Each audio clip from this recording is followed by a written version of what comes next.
Okay.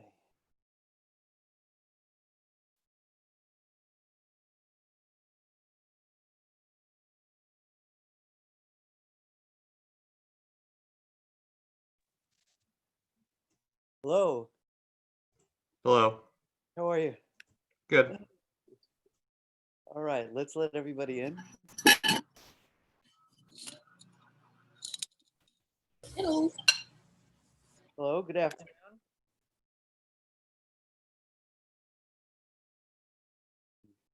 Let some more folks in. Hey, Professor.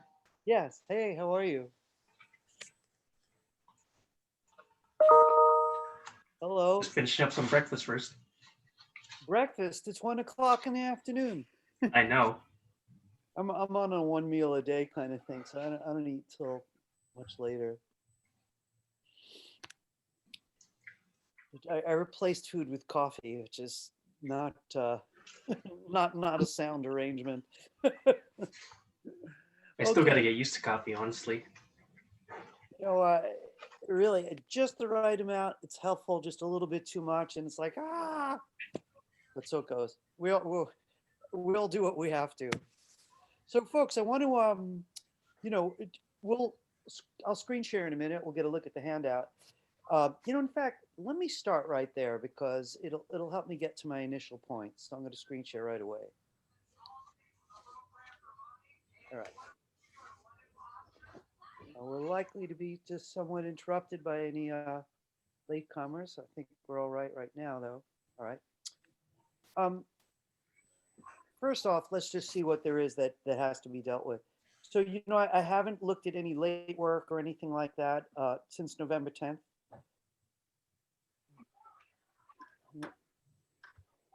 Could you hang on a second? There's something going on. Apologize.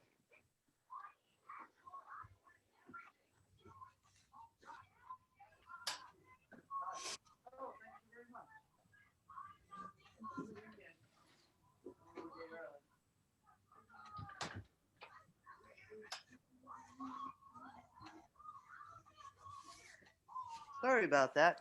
I went teacherly. I'm teaching near my front door, and there was some banging on the door. It's alarming.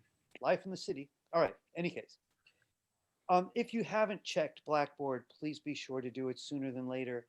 We're coming up on the very end of the semester, and since we meet twice a week, it feels just a little further away, than it might in any classes you take that are once a week. But I have several classes that only have 3 sessions left.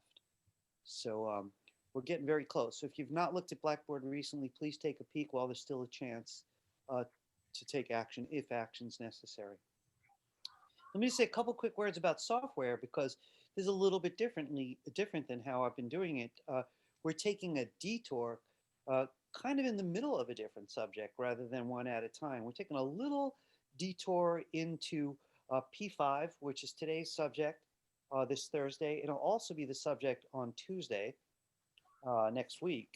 And I have to say, I keep on reviewing my own choice for doing this. I guess in a way, I did want the final project to be animate, and it's going to be. A second while I let someone in.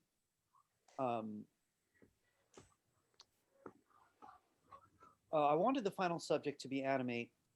Animate flowed very well coming out of video and audio and all these time-based things. So I really did want to start it early. Didn't really want to interrupt anything with this programming moment. So I made the choice of just taking a brief detour into motion still. So it's related to animate, but primarily driven by programming. So for today, we're actually going to be using P5. And one reason you didn't get any, announcements from me or emergency emails is because you don't need any special software to do this. Give me a second here. People are still arriving.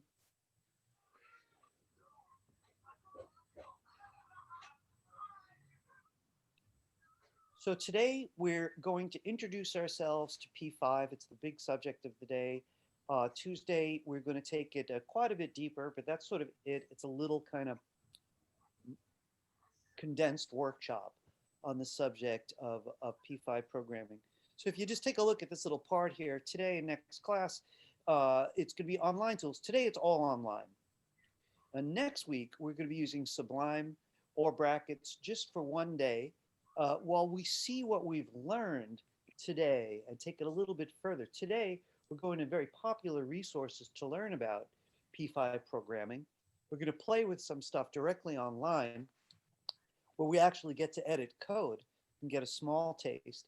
And then next week, I'd like to do it from scratch. So we're going to open up a code editor. And even though we got to know Sublime Text, we have one person using brackets as a way to type HTML and to type CSS. It types any language, so we're going to be returning to that to engage this new topic briefly, just for the one day. And then we are indeed going to return to Adobe Animate. Give me a second. The doorbell's ringing off the hook today. I think people are getting bumped out, poor internet connection stuff. Sometimes people come back twice or three times in the same class. No. Okay.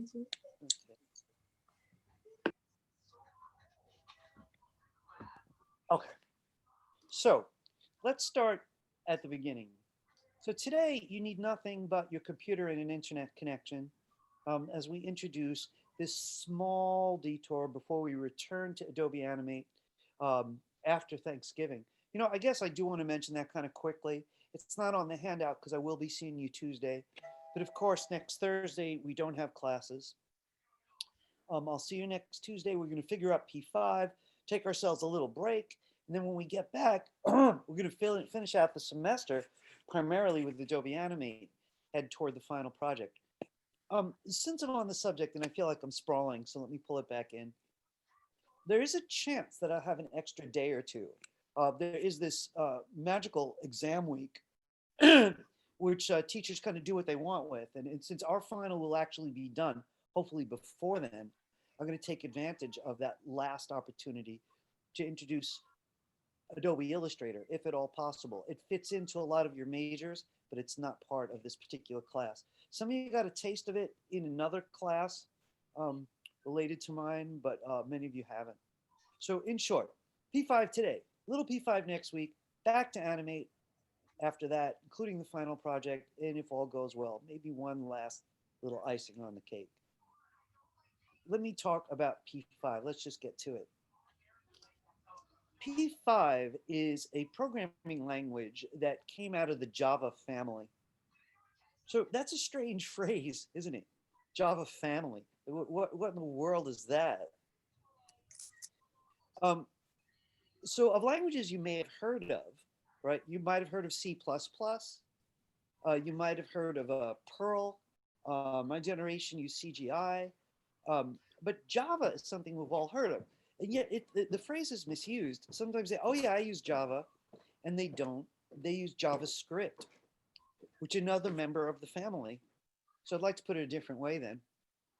Java was a massive, very challenging programming language that I myself have not used at all.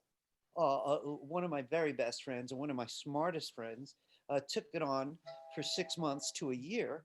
And then he just established that, I figured out after a year that I could use it, but that I hate it, which is probably why people get paid so much money who could actually swing it. The language is so robust, I bet you could design a whole operating system for a computer on it. You could surely design any amounts of really elaborate programs with it. But what's more interesting to us is it gave birth to several smaller languages. I don't want to say easy because that would be an exaggeration, but more manageable languages. So bear with me for a moment. The one closest to my heart was Actionscript, and it was the language that was built for Flash. And they took everything they could from Java and created this language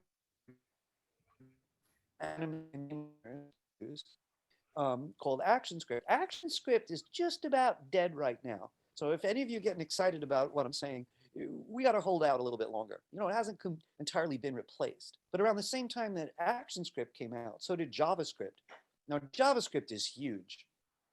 Now, if you've been liking Adobe Animate and you're like, I really would like to try programming for animation, the language you look at now would be JavaScript, at least if you want to use Adobe Animate for it. There's probably text online about it, probably YouTube videos. I have to be honest though, I'm not really sure that it caught on entirely. That whole industry got rattled when Flash died. So right now, most of us are just doing animation with a little less programming, but it's there. And now it's JavaScript. So let me try to isolate. It all started with Java. Few languages were born, but one rose to the top. It's definitely JavaScript. If your favorite thing this semester with me was HTML and CSS, and you're like, yeah, I really want to head that way. I want to do creative web design. Is there more programming power for me? It would definitely be JavaScript. That would be your next stop. We have a JavaScript class at school. I don't know too much about it. I got to tell you though, it's challenging. It's not as easy as HTML. I would say though, you're going to recognize a bunch because guess what? CSS is another child from that family. CSS also looks a lot like Java and JavaScript and these other languages I've mentioned. So it's the whole idea that there's actually a lineage of programming languages. There's a new generation, so to speak. All right, what about P5? Now, the weird thing about P5 is even though it's from the same family, only a couple of years back, people used to just call it programming. And I'd always be confused. You talk to someone and say, oh, you're learning, what are you learning at school? They say, I'm learning programming. You're like, do you mean the language or the entire subject? It was a goofy name, and I could be wrong about some of this. So I want to say to all of you, I'll let you know when I'm in my own terrain. What do people do with it? So programming, the language, became P5, and that's what we're trying today. So I'm getting a little closer. We started with Java, the language that, was the grandparent. Now we're all the way down to P5. Programming, the language, and P5, the language, are siblings. Or I should say parent-child. P5 is where we're at as a culture right now. They share, though, who the audience was. Who used it? Really, who used it? Was it for big money-making programmers? No, I don't think so. It was mostly artists and teachers and students. And if you look up anything about it, they're always going to talk about, well, how do you draw with P5? Or how do you make something move with P5? Or how do you make P5 react to your visitor's mouse? We're going to see a lot of that today. It became incredibly popular in high schools and colleges to introduce programming using P5. And it's interesting how we're all going to feel about it. I got to say, I'm on the fence. The more I use it, the more I like it. I like what I've heard about it, but I haven't seen much evidence. For example, I believe an old colleague of mine uses P5 to program objects. So for example, he'll have sensors in a room that will know where you step. And if you step here, a red light goes on. You step there, a blue light goes on. I've heard, but again, can't verify because I have not done it, that people have used it to program sensors on stairs so that each stair is a note in a musical scale. And if you're agile on the stairs, you can make music by, dancing up and down the stairs. And it actually would play music being rigged up to some kind of a digital musical instrument. So P5 spreads out. A lot of it is screen-based, like what you're going to see today. And some of it requires hardware, outside hardware. And as I said, just to be very clear about it, it's considered a learning tool to get into programming by many, many schools around the world. And it's also considered an art tool by a certain camp of visual artists and interactive artists.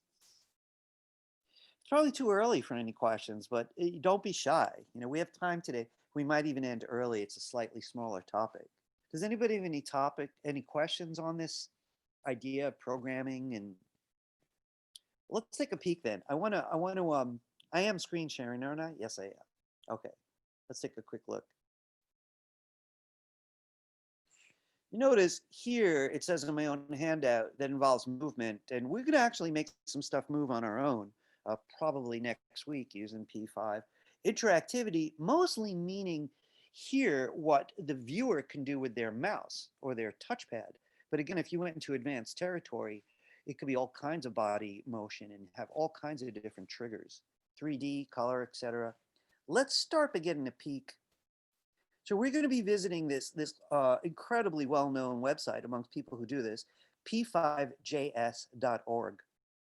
P5JS for JavaScript, in case anyone forgets what family we're talking about, .org. So you'll notice I chose a bunch of samples carefully, 8 samples, to share. So I'd like you to join me. So I'm going to go to the top one. Instead of just clicking it, though, I'm going to control click so that I could tell it to open in a new tab. And I imagine you could do that on Windows also by right clicking. I'm on a Mac right now. So I'm going to control click on the first one, which is called Snowflakes, essentially. And I'm going to open it up in another tab, just so I can keep getting back to the handout. So first, there's no drawing here. You know, there's no little pictures of snowflakes. There's no physical, oh no, somebody got locked out. Ah, Chris is so diligent. I didn't hear the doorbell.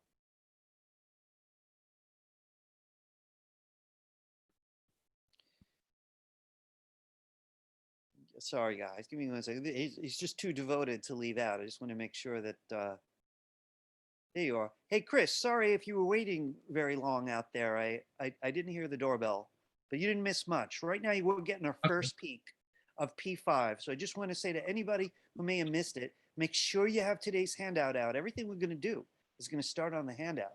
This is class 24. We just clicked the very top sample from 4B. So we're looking at snowflakes. All right, so some programming here is designing a snowflake, and it's also modifying it so there's smaller ones and larger ones, which is creating the sense of depth that's going on. And that's all in code. It's also initiating the path that it's following, essentially falling from top to bottom, but it's including a bunch of diagonal motion going left to right and also right to left. So it has that swirling snow kind of feel. I got to show you something incredibly cool about how this website works. So this is the code that's producing it. And on Tuesday, next week, we're going to see how you'd write this code in a code editor, nothing quite this long, but how you'd get it to work on your own computer, directly out of Sublime in your own computer. But this was designed to help you get to know it a bit. I want to draw your attention to something that we're going to change. The second line down starts with the word function. And this is function setup. A few lines further, you see function draw. The first thing I want you to look on every little mini program we read, written in P5, is for functions, particularly function setup and function draw. They overlap in purpose, but let's get a trial on it. So this says create canvas. Right, setup. Now, what's the canvas? Well, you know, in Adobe Animate, we kept controlling the canvas. We were using 640 by 480. Here, create canvas does the work. This is width, this is height. I'd like you to change the width with me. I'm going to turn the rectangle into a square, right, by making the width 600. So I'd like you to change that number. Yeah, right on screen. Change that to 600. And you'll notice these 3 buttons. When you click run, it runs the new code. So now you got a big square box. Now, while that might not be utterly thrilling, I do hope that you start to see, okay, there's a logic to this language, right? And this is one of the main elements, preparing the canvas itself. Beneath it, it says fill. I'd like to come back to that, and no stroke. We will be visiting both of these elements. But the function setup, I'd like you to notice, has a curly bracket here. It looks a lot like stuff we saw in CSS, right? It's because they're both children of Java. Ends. This is the bracket. That means these 3 lines are all part of one function. That might sound like noise to you, right? Just give you a bunch of talk today. You'll also be joining me. But let's just talk about that one word since it's so big in all programming language, function. Like, how do you get a handle on what a function is? You know, when you buy an old-fashioned calculator, or even if you whip out your program, your calculator program, it has plus and minus to start. The addition function, right? It's a function. is triggered by one number hitting the plus sign, turns on the function. The next number then adds the two, and then there's the equals function that gets you the solution. So functions are anything that could run a set of behaviors for a particular goal. Function draw, in this case, is running the background color, which is currently brown. Now I want you to try something with me. You notice on that line, brown is between single quotes. We could use double quotes or single quotes, but if you're going to name a color, you need quotes. What I'd like you to do is highlight the word brown and try another color. I'm trying orange, and I'm going to click run.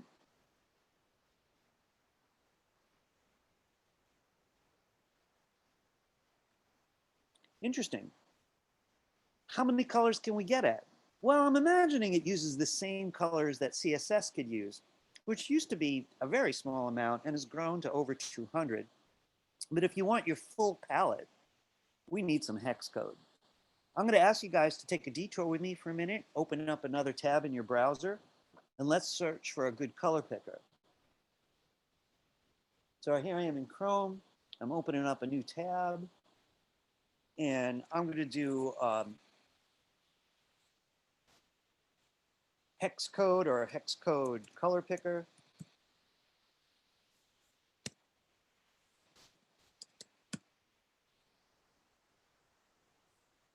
And I want to quickly, we could have typed in W3S color picker, right? I'm just curious, did you guys find this same color picker here? Yes.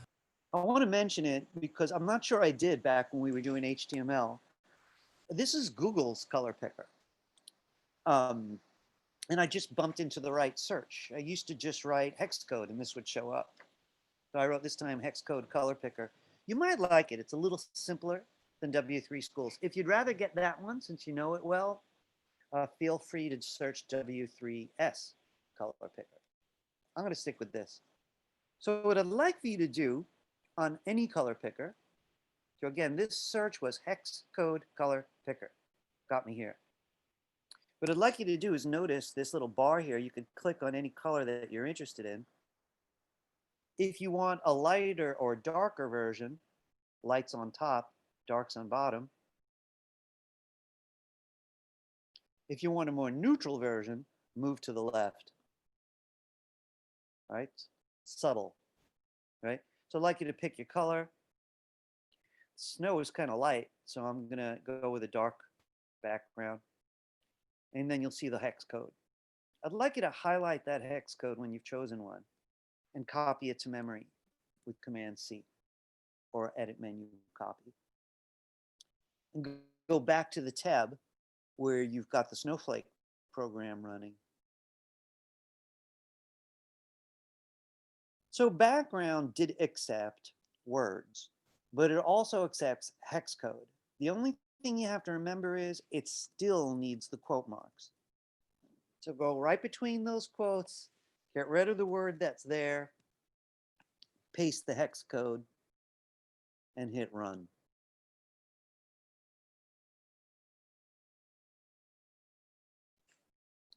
I want to say something quickly about this. A big player in P5 is color, right? And I'm sure there are other ways to write color. There's a 255 grayscale thing we might try at some point that doesn't need quotes. I'll give you a peek at it. I don't use it much, so I hope I don't fall over myself. If I took the quotes out, oops, not the parentheses though,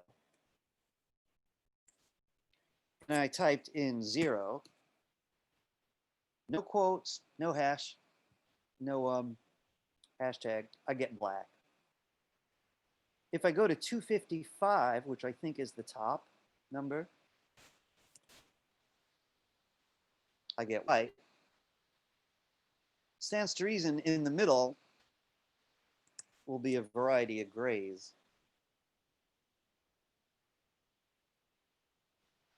I don't do this much because I'm a color guy, But when it comes to grayscale, this is the way that it's done. It's divided by 255. For whatever reason, it doesn't use quote marks and it doesn't use the hashtag. All right. Just want to quick cruise through this, see if I want anything else from this particular first sample. And I think not. I think I want to move forward a little bit. So we have to get back to the handout. I'd like you to open up the second one. I'm going to keep on opening them in a separate tab just for convenience. So I'm on number 2 here, simulate multiple particle system. It's kind of a wild one. Hold down Control and click on it. I'm going to tell it to open in the new tab. Again, I believe you could right click on Windows. We're at the same website, the kind of very generous p5js.org. And this one has an instruction. And even the instructions are written in the code. It says click mouse to add particle system. Click anywhere. That's pretty wild, but I'd like you to click again. In fact, click as much as you want.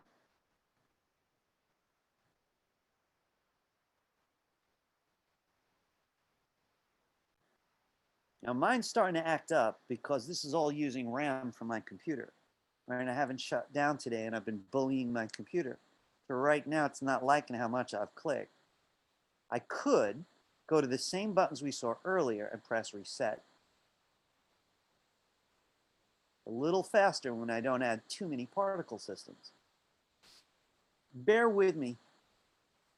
So, you know, I'm a multimedia guy. I guess that's obvious, but that doesn't mean that I use all media. And one thing that I don't do is 3D. Nothing against 3D, just haven't really gone there. In certain kinds of 3D, married with certain kinds of special effects, people love talking about particle systems. You know, how would you make fog, you know, in pure animation? You know, it's probably a particle system of little particles of fog, right? So the subject keeps coming up, you know, and again, this is not home base for me, but for some of you it may be, or maybe down the road. All right, just to warm up a little bit on the stuff we just did, I want to ask you to change the size of the canvas. So you notice this one's wide. The first number is always width. It's in the function called setup. So you could choose the numbers, but remember, you got a limited size screen. Don't go typing in crazy numbers. I'm going to make mine narrower. So this is the width. I'm going to actually make it narrower than the height. I'm going to type in 300. And I click run. There's not enough room for the text, and I want to mess with the text. So I'm going to change my mind, go the other way. I'm going to change that first number to 800. And again, I click run. By the way, if you ever flat out break it, you got really ambitious messing with their code, just click reset. And you could start all over again. All right. So you'll notice here there's two background functions, well, not functions, properties. And I honestly don't understand what that is. I've been on this one before and changed the first background and not had any results. The second background set to black, right? We just tried that out just before. So if you did prefer it to be in grayscale, right, but not black, go somewhere between 0 and 255.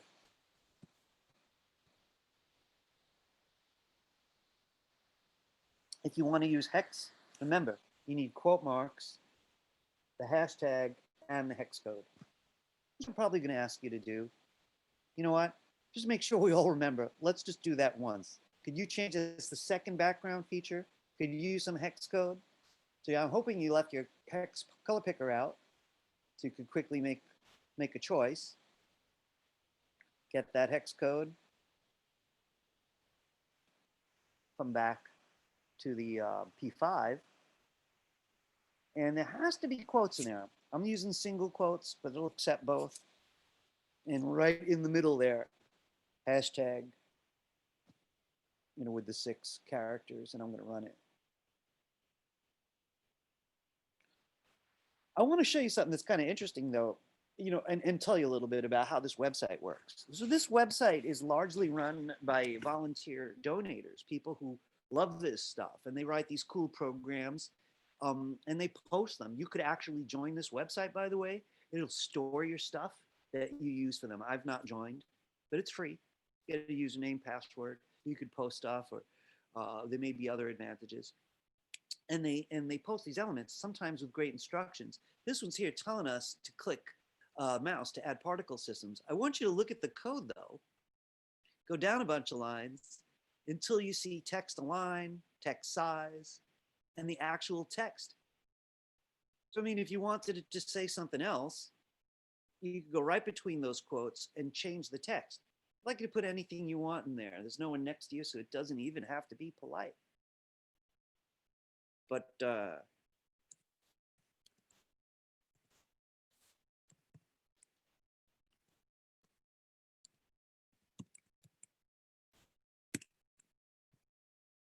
and obviously to see it here, since we're using the website, you click run.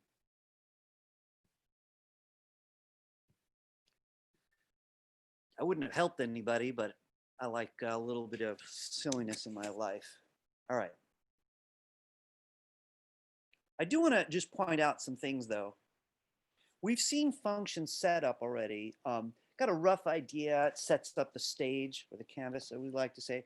We see function draw, which sometimes also changes the stage, but it usually controls the objects on stage. We're going to make some. But a little bit further down is function mouse pressed. Now that's interesting.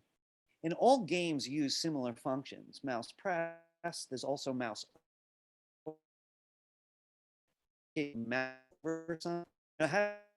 over in P5. So let me be the guinea pig. It would have a capital O, run. And let's see, I'm not going to click. I'm just going to mouse over it. Nah, doesn't like it. So I'm going to go back to mouse pressed. They all have slightly different names. I'm going to make sure that, is that mouse pressed? Yep. All right.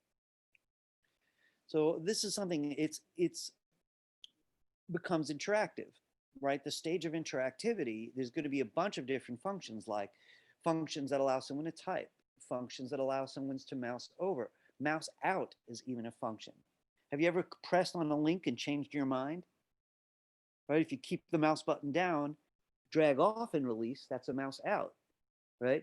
If you release too soon, you just head it off to that next page. And more. All right, I want to go back, check some more with you. As I said, today's a big introduction. Just plug myself in. I'm going to do more handmade stuff next week. Close this one, go back to the handout, and let's get a look at Recursive Tree. This is a really strange looking thing.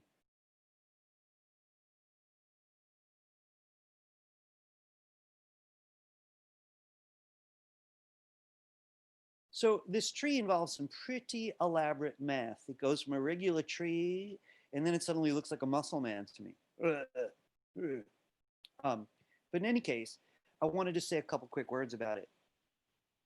Fractal, Mandelbrot, these are words that come up when there's a kind of mathematical system at the microcosmic level that can repeat, and become this much larger thing based out of just like an exponential repetition of the same microcosmic element. So in this particular one, this kind of fractal logic is altering this object in the background. My computer's hanging up on this one. There we go. So what could we do to it? Well, let's take a look. What is there to work with? Sorry, I'm swimming around. It's my fan's going on. My computer's asking for a break. So we know what this does. We're not going to touch it. This sets up the canvas. Then the drawing here says background also and frame rate. And then here it says stroke. So stroke is always an outline color. And as we explored, when there's no quotes and no hashtags, it's up to 255. 0 is black, 255 is white, all the numbers are in between. But if you wanted to just give it a quick color, I'm not even going to get hex code this time. I'll put in single quotes. And right in between the single quotes, I could use any kind of obvious color name, like yellow, to alter it. I want to be a guinea pig. What would this look like if the strokes were thicker? And there's no mention in this code of a stroke weight, which lead me to believe that they're all 1 point, 1 pixel, I should say, right? Stroke weight. So I want you to take a look at something. Again, let me be the guinea pig.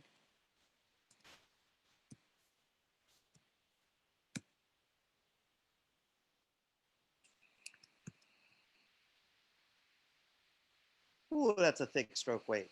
I'd like you to try one of your own. So if you look at mine, I hope you guys can see this easily. I think I can make it larger though. There we go. Stroke weight is spelt like this. So just make a line. I'm going to do it. Right, so make a line underneath it. Return just like you were in Sublime. Stroke is with a lowercase s. Weight is part of it, but capital W. This is a very common way to write in code. It's called Camel Case. I've heard it called Hungarian style. It's just a quick way to see multiple syllable words. First one's always lowercase. It won't work, by the way, otherwise. Stroke weight. Parentheses holds the detail, the specific value of stroke weight, and then it has to be followed with a semicolon. I do hope that looks familiar to you, the semicolon part. Remember in CSS, we had to end every line that way. This whole family of languages is going to behave like that. So you can go inside stroke weight, try a number. You could get crazy with it if you want. It didn't look so good on mine, so I'm going to go down and run it.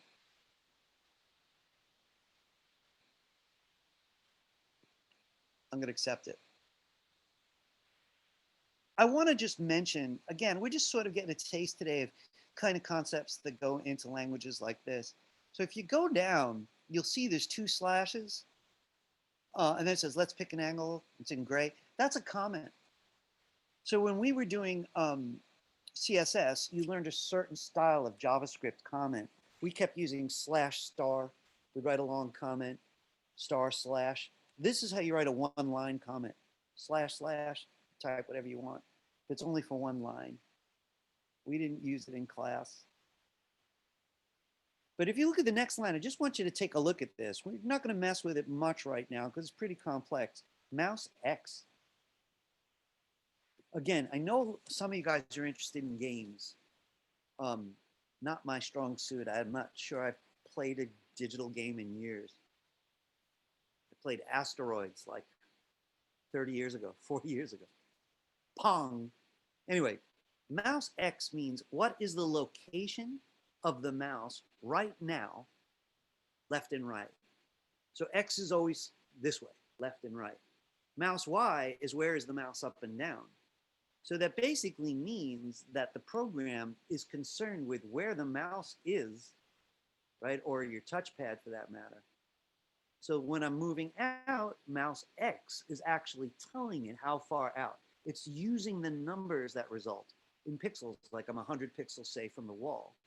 And that number is being used to establish what this tree is doing.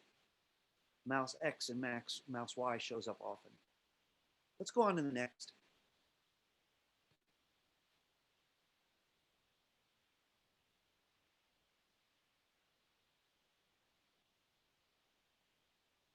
We're not going to actually analyze everyone. I just want to give you a taste of the kind of effects that these generous artists have offered us. These are all volunteers, remember. They're not making anything. If you move your mouse around on this, it's clearly also using mouse X. It's also using mouse Y. I find it very hard to figure out exactly what the response is. You know, there's such a system of these squiggly worms, a worm system going on. And if we look at it, there's some stuff we're recognizing more all the time. This one's saying no stroke. I could change that and outline all these objects. fills 3 numbers here, right? So it's not using hex code, not using a color name. It's not even using 255 grayscale. This has got to be RGB. Now, I got to say something quick about RGB. Some of you guys will never care. Most of you guys will never care. A couple of you will. RGB stands for red, green, blue. It's a very popular color mixing system. People like myself who came out of traditional arts don't like it. I came from painting. I have a painting background, right, which is closer to CMYK. But people who work in pure light love RGB. So for a moment, let me mention this. Let's say you started working at a club and you were the person who used all the cool flashing lights, or you work on Broadway. How do you mix orange? You know, if it was paint, it's easy to say red and yellow makes orange. But in light, it might not be the same. It starts with 3 primary colors that are different: red, green, and blue. Everything with pure light runs on RGB. Believe it or not, your screen is RGB because the light from the screen is coming right into your eye. All direct light uses RGB. So I'll tell you the truth, I feel a bit of a cheater not to be an RGB expert, because I make movies and animation, and a lot of these areas think in RGB. But the softwares let us all cheat and use traditional color theory. So I'm not going there. I'd be bluffing. I just want you to get a look at it. I'm going to leave this one, save our energy for some stuff I have in store coming up. Just a quick couple looks at things. This is 3D materials. Just want to get a peek at it. 3D, all in code. There's not a single JPEG here. There's no vector art. There's no raster Photoshop art. And it also responds to the mouse. You're actually moving the light source around, so it changes light and shadow as you move the mouse. Actually, there are some JPEGs. The cat is a JPEG. And it's on the web server in a folder called assets. So we can't really change it, not here. All kinds of rotation elements for 3D people. But I do want to point out, all of this is animation, right? It's interactive animation, programmed animation, but it's animation. All right, I'd like to go back. These are here just as, I'm going to show you we can get your own samples. I just wanted to choose a few that sort of map out the whole area. This is one of my favorites, this next one. I'm going to use it as a learning tool a little down the road. It's called input easing. This is something I used to have to program actually myself, which is letting something follow the mouse. Before Adobe Animate was born, when Flash was king, Adobe Flash, some of us like to use the mouse in new ways on websites, like, oh, look at my portfolio. And you move the mouse and it would pull the portfolio pictures over to see. If the mouse went further, they'd come by fast. The visitor would have to bring the mouse closer to slow down the portfolio, which was pretty cool. Let's take a quick look. You know what, I have some of this stuff for you. I think I'd like to wait on what we're gonna do here. You know, I guess we could try one quick thing. Easing means relative speed. So you might notice that if you bring the mouse far away, when the ball starts to follow you, it begins quickly. And then it slows down almost like it was alive and doesn't want to crash into you. And that's called easing. So it'll go start fast and slow, like you would if you were running to somebody. Oh no, wait, wow, and then you'd slow down when you got there. So the easing here is set to a very small number, you know, a fraction of 1. I'm going to try to make it even smaller, 0.01.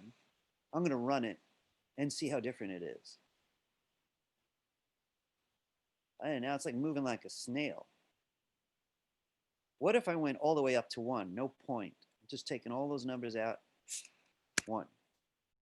And I click run. No easing at all. It's just following. Easing, by the way, for those of you going to be taking classes with me in the future at this school, easing is a part of Intro to 2D animation, done differently naturally, done in Adobe Animate. All right, let's leave this. I'm sorry if this is a little grueling. I know you guys are used to making stuff with me. I just wanted to map out what the language is capable of before we do anything of our own.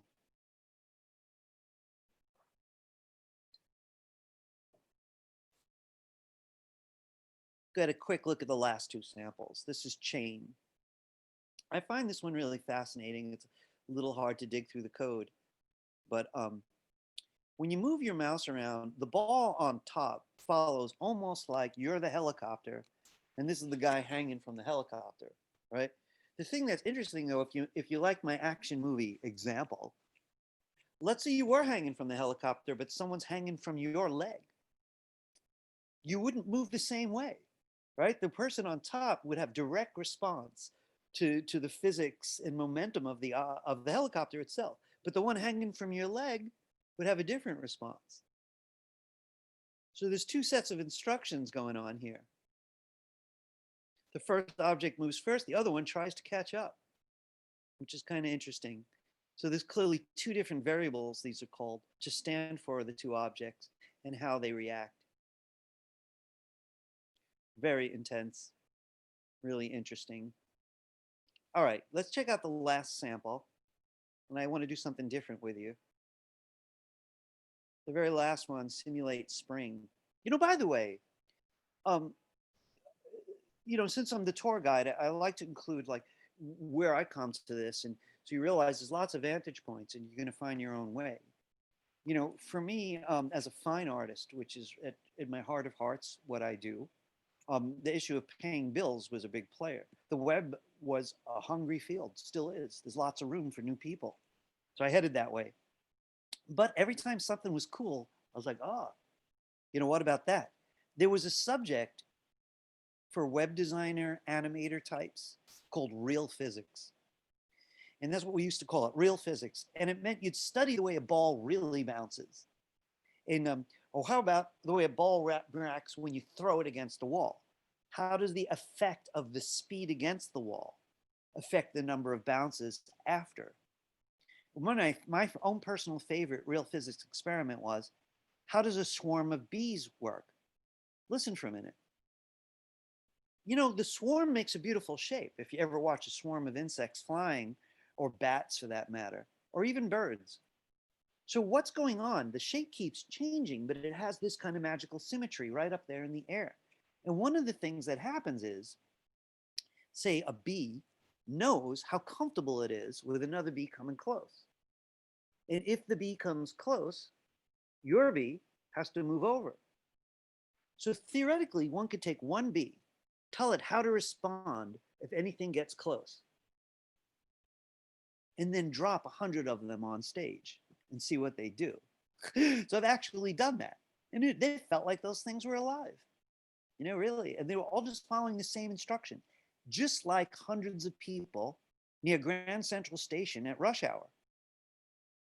You know, it's amazing how similar we're programmed as human beings with real motion to how you act when someone walks near you.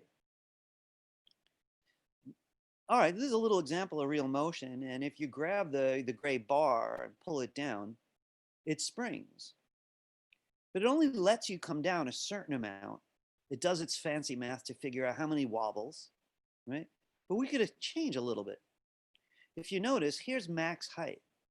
And max height is 200 pixels down, right? Or 200 pixels up from the bottom. Let's find out. I'm going to add 100 to max height. Max height 300, I'm going to run it. It looks the same because it's not at maximum. I pull it down, boing, and it went much, much higher. That's the maximum height. The minimum height is still way down here at 100. I wonder what it would look like if I brought it all the way down to 50 and run it. I didn't get as much response out of that. I'd have to think that through. So you can see a lot of these elements repeat. I'm focusing on built-in functions, built-in behaviors that one might see more than once. Hey, before I go on, does anybody have any questions so far? All right, let's get a quick look and see. I want to see, was that the last sample? Yeah. All right, I want to say a couple things to you. Before we try a little bit more manipulation of the code, I'd like for everybody to open up this link here in another tab. So if you can, you could always click there and just return to the handout. I think, yeah, I'm going to open mine in another tab. It's okay just to click it if you prefer. So those samples came from here. If anyone does get excited about this topic, you could come back, and I've literally tried all of these, right? And you could see how many areas this program, actually I'm seeing some I haven't tried. Structures, widths and heights, things that we're going to use, some looping we're going to get to use. Form, I've not really done much of this. Data, arrays, control. You could see this, there's a whole text section and light section and motion section. It's an actual huge opportunity.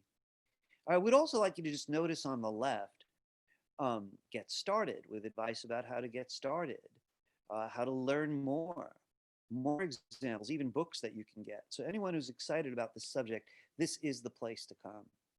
I just wanted you to be introduced to it. In fact, we're in P5 examples here. I'm going to actually click on their logo here, get us back to the home page. So here it's talking about different ways that you could use the website. We're going to go into some of this, but not all of it. Next class, I'm going to show you how to do it by hand. All right, let's get back to the handout.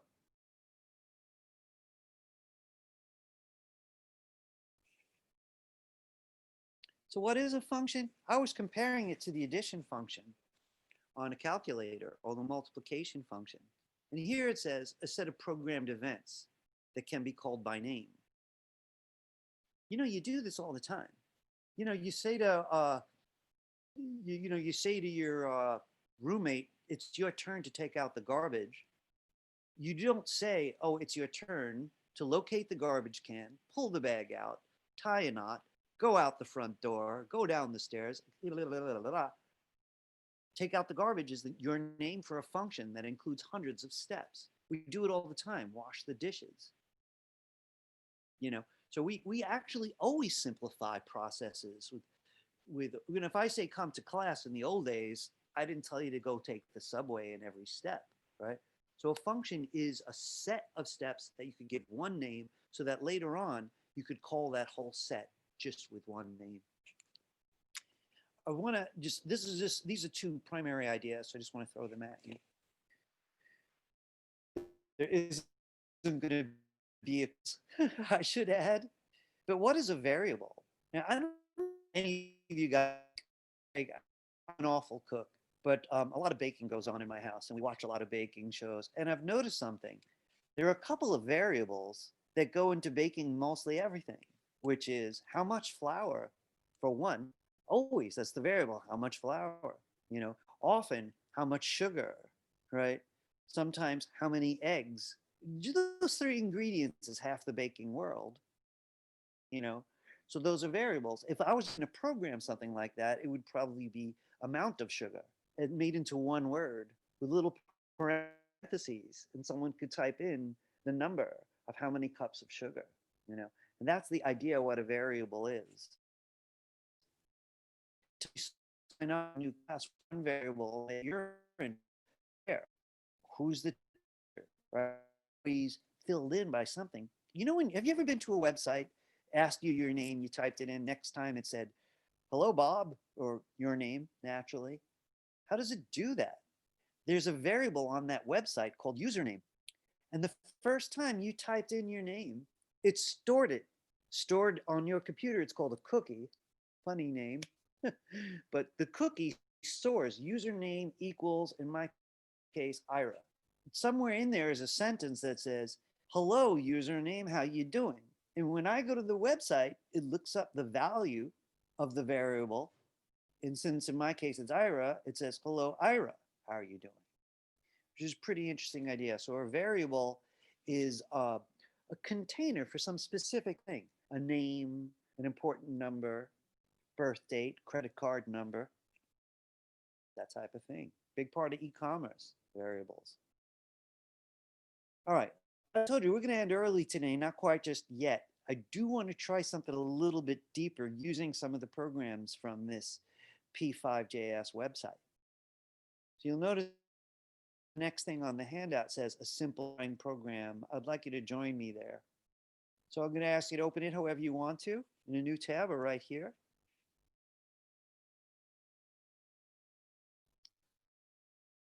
And here it says to click and drag to draw. Do it. You know, actually, this website has these 3 buttons all the time. The copy buttons in case you want to borrow their code and put it in Sublime or brackets, which we're going to be doing, but not just yet. You could reset to draw anything you want to draw. And if we were going to make a more elaborate program, we would probably figure out a way to fill this with a color. Let's see what we can do. Okay, I'm going to ask everyone to change the size of the canvas. All right, use reasonable numbers. All right, I'd like you to change the width and or the height. Right, numbers are up to you right now. I'm going to make a square for myself.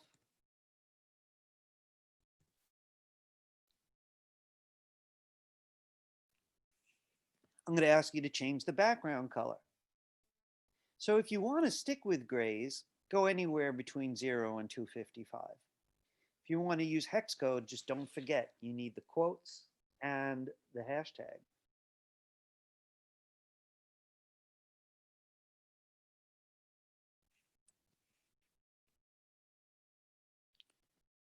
I'm going right in those parentheses. You really don't want to lose them.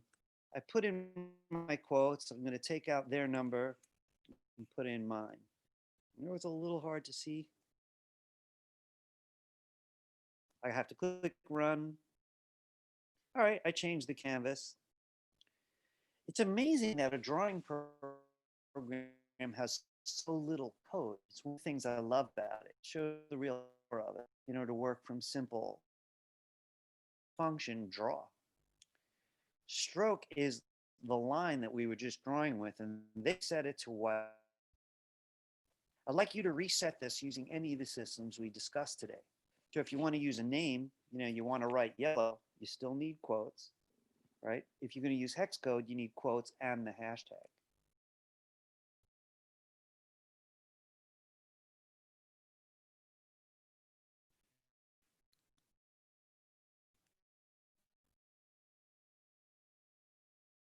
Stroke. It's not stroke color, but that's what it does. It actually is stroke color. Put in my quotes, take out their number. I put in my hex, including the pound sign.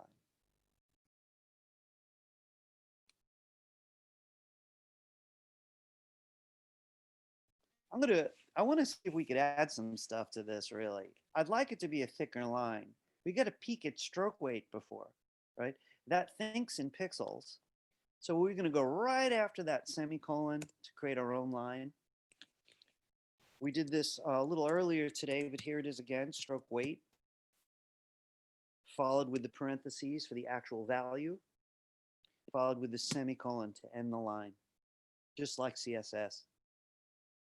1 point is the default, so I'm going to actually give it a bigger number than that.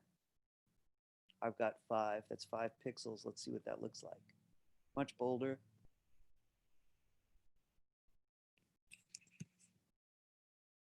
There's 20.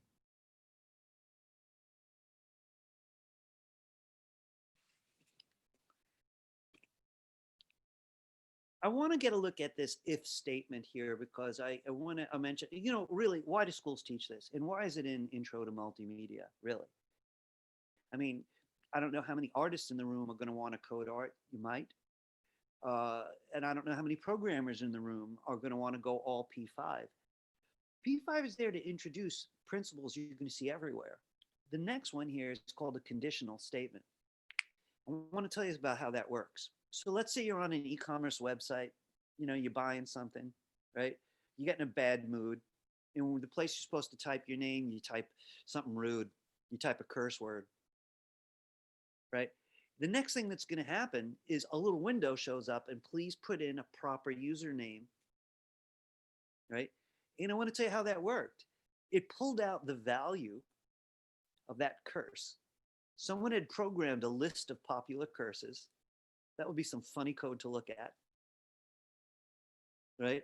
And it recognizes those and it does a conditional statement. If one of these words is in a text box, send back this alert to ask the person to try again. Conditional statement. Here's a conditional statement in your life. If raining, take umbrella. Else, do not take umbrella. That's an if-else statement. So we do conditional statements all the time. You touch something, if too hot, pull your hand away. If this condition proves true, do this. If it proves false, do that. So in this case, it says mouse is pressed. And it's a statement that can only be checked. Is it yes or no? It's yes or no. It's 0 or 1, you might say, or true or false. So if it is true, make a line. And look at what it's doing with mouse X and mouse Y that we were talking about before, right? It's noticing X and Y at once every time you even move the mouse. So it's figuring out exactly where to bring those new pixels. It's just incredible. P mouse I'm not as familiar with, or P mouse Y, but we can assume that it's taking the coordinates from your mouse and imitating them. Right? This is not familiar to me from the other languages that I use. All right. How are we? I'm glad you guys are doing good because you're a brave bunch, man. You know, I got to tell you something. It's like I've taught at this school for a few years now. You guys are particularly motivated and easy to work with. Thank you, thank you, thank you. I have a class that I'm not going to name. I'm not sure they're alive.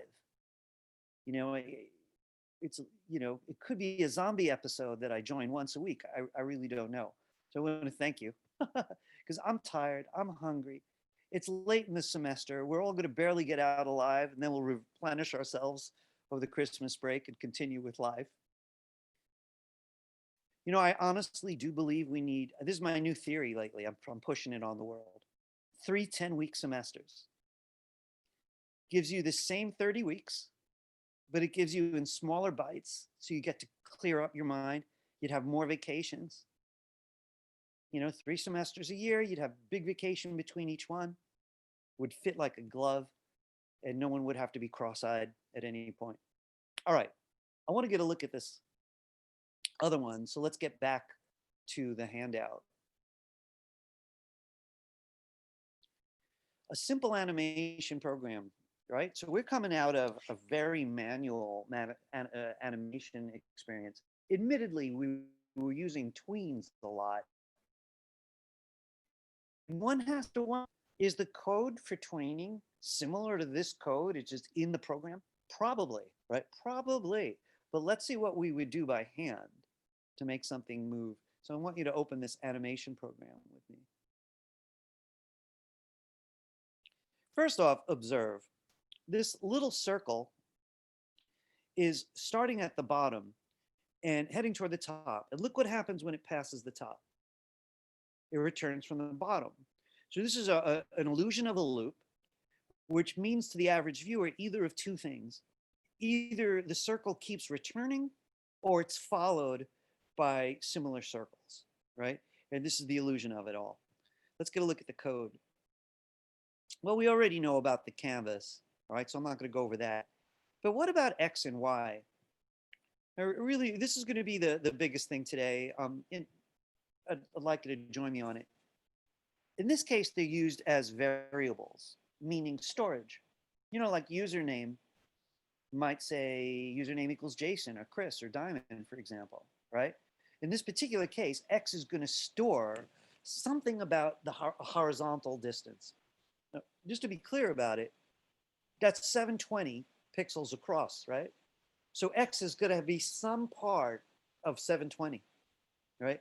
So here it says X is the width of the document divided by 2. This is why that object's in the middle.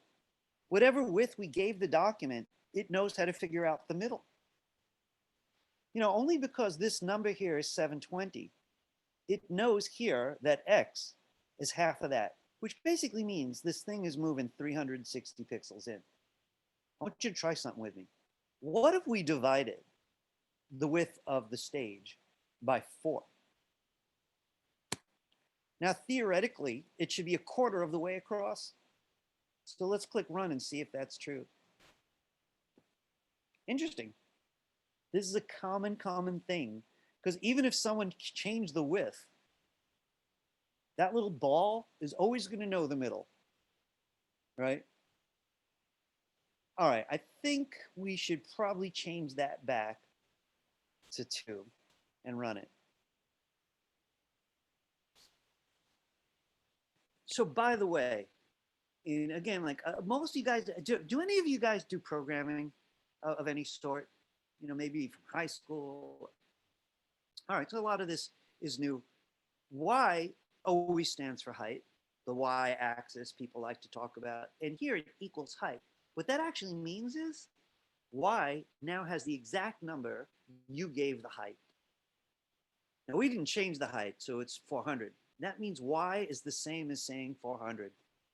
If I said to this program, y plus 3, we get 403, unless someone changes this number. Whoever programmed this wanted us to have the freedom to keep changing the size of the stage and make sure that everything works. Let's go a little further down. All right, this says draw a circle. Remember, the 2 slashes is a comment, so the person's letting you know that this is a circle. And well, we could work with the color of the stroke and the color of the fill. I'd like to draw your attention to this one that says ellipse. So I think a lot of you might know, right, that an ellipse is like a circle, but it's not truly round. It's more oval, right? So an ellipse and an oval is the same. And basically here it's mentioning X and Y again, something about width and height, right? I'd like you to come over here and I'd like you to see what happens if you change that number. I'm going to double it. So on the line called ellipse, I left X, I left Y. I went to the next number, which was 24, and I doubled it. I want to refresh. Or I should say run. So I got an oval. That's because we just doubled the width. So the only reason it was a circle was because these 2 numbers matched. So if one did want to mess with it, the possibilities are significantly large. I'm going to leave it. We both see that we could change the height. And as long as the width and height don't match, you'll get an oval. I want to show you some things about the motion, though, because we really haven't gotten too much of a taste of what's making it move, right? So I want to talk about X for a minute. Well, one thing we're starting to see is that X always means something horizontal, right? It just always means that, something horizontal, right? So what's going on this next line? Here it says X equals X, what? Plus random minus 1, 1. I want to tell you what it means is X is the current value of X, right? But it's told to randomly change. So it starts with the current value. If you look up a bunch of lines, X was set to half the width of the stage. On mine anyway, because I didn't change the width, right? X started at 360. It's 360 pixels, half my current width. So down here it says, hey, X, start with 360, but randomly move either 1 pixel left or 1 pixel right. I want you to see what would happen if we change the random range. So I'm going to set them both to 3, -3 and regular 3. So it's going to start in the same place, but it's going to stay there, right? So let's run it. It's much more nervous, right? It's got a total of a 6 pixel range. It's truly random. So it could eventually find its way right off the left or right edge. It's like a drunken driver at this stage, right? I want to say something about randomizing and the computer. My mind cannot accept that a computer can randomize. Now, this is used all over programming, right? So any programmer is going to fight with me about it. But I'm not even sure that we can randomize, to tell you the truth. I say, oh, pick a random number from 1 to 10. Oh, come on, how random is it? Your brain's running some kind of program, and you're like, oh, I always say 7. So the next day you say, you know, 9 plus 1, and you say 8. Is it truly random? I don't know, I guess that's just philosophy. But as far as we're concerned, yes, we established a 6-pixel range, and every time you run the thing, it's going to move left or right at some random number in that range. If you didn't want it to jiggle at all, I suppose we could change that. I wonder what would happen if I put in 0, 0. I never tried this. I'm literally just winging this moment here. Sure enough, no jiggling.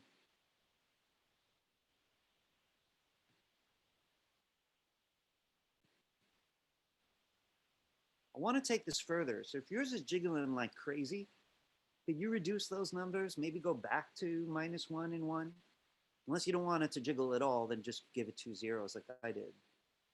But I want to talk about its vertical motion. So I'm a little worried that for some of you, it's going to head right off the side. I want to practice this. By the way, we're going to be doing this by hand next time I see you to get a little bit more intimate with these lines.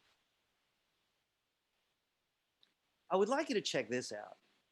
So we just talked about its left-right X kind of movement, but it's much more consistent about what it's doing on the way up and moving up at a constant speed. So here it's saying use the original value of Y and then reduce it. I want to go over what that actually means. Up here it says Y equals the height. So I got to take a look and see what is the height. Well, the height's 400 pixels. I didn't change mine. So Y is simply 400. That's that. Y is just the same as 400. And the artist wrote it this way, so you had the freedom to change it. And Y will always equal the height, 400. Now, if you look at the rectangle, where is the 400 pixel mark? Where does it count? It counts from the top down. This is 0. Just beneath it would be 1, 2, 3, 4, right? This is 200. This is about 300. So that means this circle's told to start at the bottom. Start at Y, 400 pixels down. So here it says Y, okay, start at 400, that's the bottom edge, and every instant subtract 1. Go to 399 mark, go to 398, 1 pixel at a time, and that's why it's going up. Isn't that interesting? Basically, it's just repositioning the thing, you know, quickly, and it looks to us like it's moving. What if you want to go? Well, now let's see what would happen if you told Y, which is 400, to skip 10 pixels at a time. Would the eye even accept it? You know, it would. Let's try it out. Y minus 10. So the value of Y is going to keep on changing. It's going to start with the original number, but each instant it's going to go down. It's going to reduce the number by 10 whole pixels. It should go a lot faster.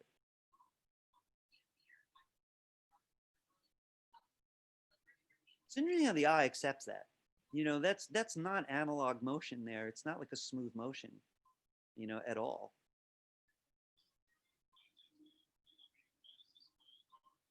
So guys, is it still behaving, all this? Right, everybody's still awake and functioning. This is very admirable. You know, I took a JavaScript class. You know, when at a given point in time, I actually directed a small art school, and we wanted to get a JavaScript teacher, and I was new to the subject. So we got a guy from Amazon, believe it or not, from Amazon.com. And my job was to make sure he was any good. So I got to take the class for free for a semester. It was the most boring class I ever took in my entire life. And I was in college for a long time, so you could bet I took some murderous classes, really. But man, it was really, he was the most boring man I'd ever met. And the only, really, you got an A for staying awake. It was just me and another guy who stayed awake. So I'm probably doing that to you now. You're getting sleepy. That's okay. I better not do that. All right, let's take a look down here and then. I think that's kind of brilliant. And if remember, we started at -1. I wonder if it goes at a fraction of a pixel. You know, could I go down to like -0.1? You know, or theoretically, it should just go crawling up the screen.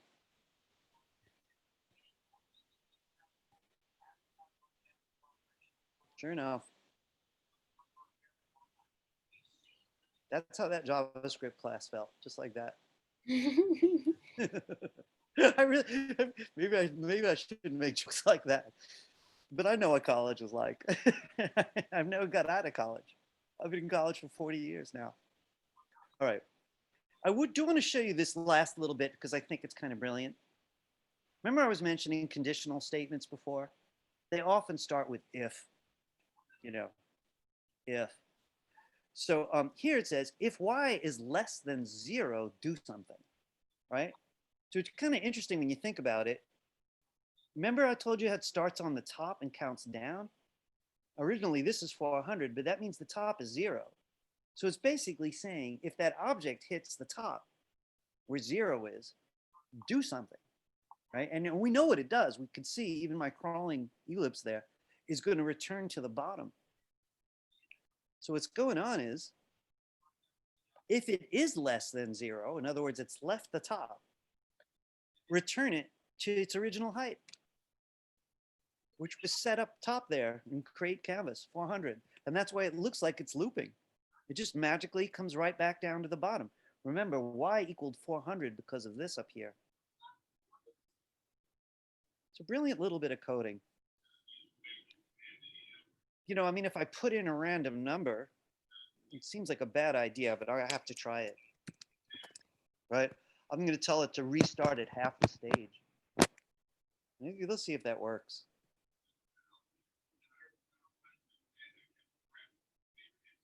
Oh man, that's way too slow though. Just speed that up a little bit.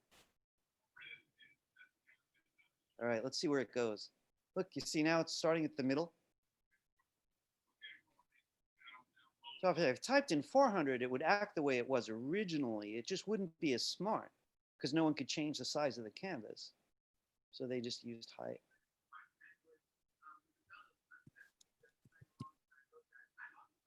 And I'm going to run it.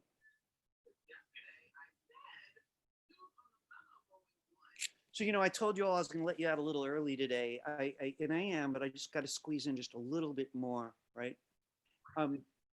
Again, I was a little resistant, to tell you the truth. When I got hired to teach multimedia here, I tried to convince the school to let me do a little light JavaScript or one of the other children of the Java family.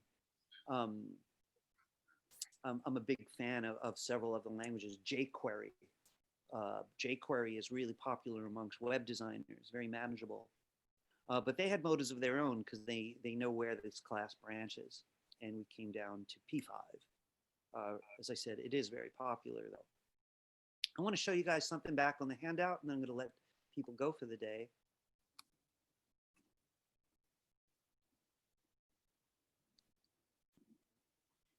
I just want to mention these P5 resources a little bit. So we've been all over this website right now. This is the link just to the homepage, the p5js.org website. And almost anyone will point you here to get, start a relationship with P5. But CodeTrain is cool in a very nerdy way. Right? So the free tutorials here for P5 and JavaScript are at this link on YouTube. And I just want to say a couple quick words about it. The guy's really nutty, and I like that. He's truly openly eccentric, but he knows how to make the points. when you can't believe it, the dumb thing he said, and that your own teacher might do that on occasion. So I relate to this guy, but I think it's a real friendly way to learn more if you want more. But I did point out one particular one that I thought was a great place to start. This one here is where it really starts to get interesting for folks like us. And what do I mean, folks like us? Sorry. You know, he may talk about what sublime text is, or brackets, or what code is, or what a curly bracket does, or a semicolon in the first tutorials, right? But you've been through a lot of that already. So I chose one that I feel like anyone in this room could just jump, you know, if you wanted more, just go right to that particular video, if you care, you know, if you care to. Been a long semester. Does anybody have any general questions about either P5 or programming, how it relates to multimedia? No? No, but has it really been that long already? Has it been that long? What do you mean, into the class today? Yeah, in class, because Well, you know, class ends at 2:40. I'm letting you out a whole 15 minutes early, like I'm Mr. Generous. But I have to say, I love your attitude, Jason. I swear to God, if this class was 10 hours long, he'd be sitting there the whole time. He'd just be like, yeah. At the end of 10 hours, he'd be like, come on, one more hour. Yeah, exactly. I so appreciate that, really. You got a bottomless appetite for learning. I just think that's great. Folks, listen, you're all brave. Seriously, I know some of you got landed in this class against your will. You know, your goals were completely different. But the core group of people here are always motivated, whatever it is. You know, one thing that I think I share with you is just creative curiosity. You know, really, if I had a ballet dancer at my house this evening, I'd only have a million questions. I'm not sure I'd get the nerve up to get up and try it because I can't dance at all. Mr. Multimedia, that's one area. But, you know, God, if I had a physics expert in here, I'd be tapping them all across the board. And I think a lot of you are just like that. Anything that represents more creative knowledge, a lot of you guys are game for. So anyway, big thumbs up. Guys, I want to wish you all a happy pre-Friday. I've been trying to rebrand the week for a long time now. You know, Monday, Tuesday, Wednesday, pre-Friday, Friday, like that. I haven't been pushing hard enough. It just makes my whole family happier. Every time we pass Wednesday, we're like, hey, happy pre-Friday. We start the weekend a little early that way. So I wish you all a happy pre-Friday. Guys, good luck, you know, with your last lap in the semester. My class, from a homework perspective, has been small. That may have been challenging, but there hasn't been a lot.